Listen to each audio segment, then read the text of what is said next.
живота. Ако сте имали проблем, аз съм тук не случайно. Аз не съм дошъл да ви тук като Коледна оха да ви се разкарам и да си правим цирк. Дошъл съм днес и аз вярвам, че това е по Божи промисъл. Ако имате нещо да променяте, направете го днес. И ви казвам, направете го днес. Алилуя. Амин. Сега.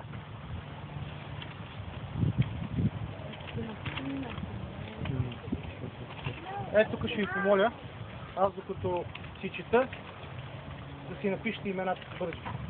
На този лист. Има ли някакъв химикал? Някакъв химикал. И докато пишете имената, слушайте. Празник Коледа. Тук в Америка тази думичка не се напише.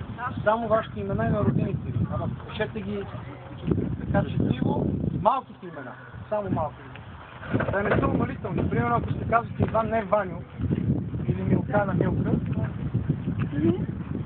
за празника, който предстои, Коледа. Само няколко думи. Знаете ли защо празника се казва Коледа? Не се казва Рождество Христово. Примерно. И защо, примерно, в България има празник, който се казва Бъдни вечер? Коледа се казва заради Коледа. Не е заради това.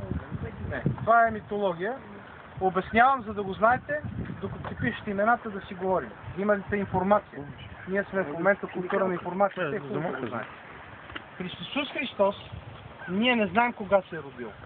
Има някои правят изчисления в днешно време по податки на Библията и много е вероятно да се е родил. Казвам, много е вероятно да се е родил в септември месец. Но църквата никога не е взимала предвид това, никъде нямаме указания в историята на църквата точно кога се е родил.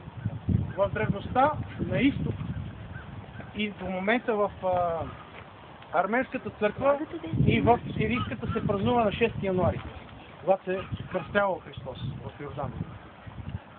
Западната църква заедно с източната са решили този ден да бъде на 25 декември.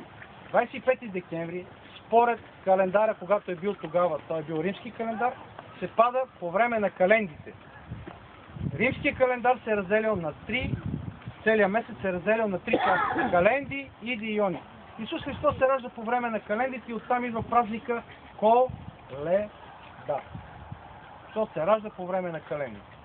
Това е, да го знаете, да няма капа иначе. Защо се празнува Бъдни вечер? Това е вечерта преди Коледа. Не навсякъде се празнува, в България се празнува. Защо? Славянските племена, когато са стъпили на българската земя, са имали празник по това време, казвал се Дъбник. Палили се корена на един дъб и са се молили на Перун. И тогава църквата е решила и казва, тези хора, те ще се молят на Перун още 1000 години.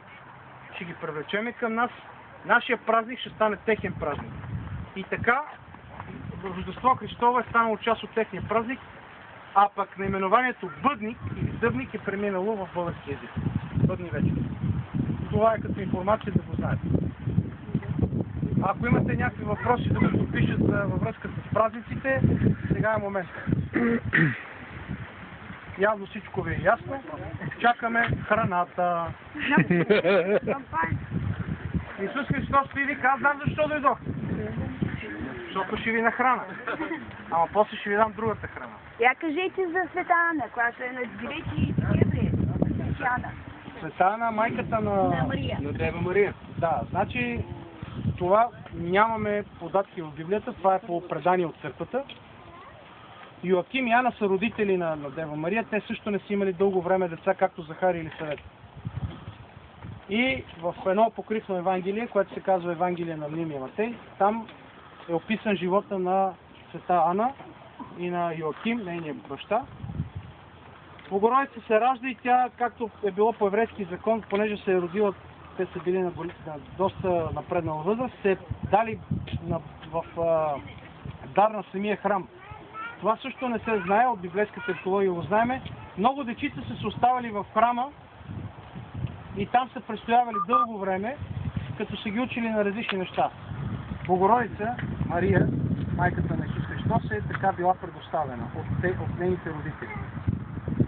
Тя на 3 годишна възраст сама отишла при свещеника. Това е по данни на това така наречено покрив на Евангелието. В православната църква тези хора се почитат като праведници, защото те са устояли във вярата и макар че са били дълго време бездетни, Божия промисъл чрез тях се изпълнил да се роди Мария. Защото ние мъжете сме много интересни хора. Говориме, че имало апостоли и така нататък, обаче чрез жени дойде спасението, нали така? Вие не сте чели Евангелието, разбира се, но аз да ви кажа. Архангел Михаил се яви първо на жена, не на мъж. На жена. Да, ама преди това се яви, за да изпълни промисъл, да подготви идването на един Йоан Кръстител, дето са му отрязали главата. Това българите го знаят, защото го виждат там отрязан на една. Добре, в православната църква един дет се държи на поднос главичка. Ама не знаете кой е, само си държи главата. И това е много интересно. Там си държи главата, като цирка. Да, ама не, това е Йоан Кръстител. Как си иде? Този Йоан Кръстител е било възвестен от този архангел за него, но същия този после се явява на жена и казва, чрез тебе ще дойде спасението. Тя вероятно е била на около 14-15 години момиче. Представете ли си сега някой да дойде при вас и ви каже, знаеш какво? Ти ще заченеш амане от мъжа си, нито от друг мъж. И ще родиш момче. Ще вие ще съгласите ли? Ами това звучи... Ще дойде мъжът и ще пита, какво става, бе, тук? Или някой друг. И макар че сега имате възможност, защото има закрила на държавата, се скриете някъде, ще родите детето. А тя няма имало къде да се скрие. Защото това общество, като те види бремена, ще се съберат и ще убият с камъни. Обаче тя застава и казва, Господи, нека ти бъде според думите ти. Е поела този риск, за да се роди Спасителя. Поемете вашия риск в живота си. Сигурно има за кой да рискувате. Написате ли всички имената? Не. Не?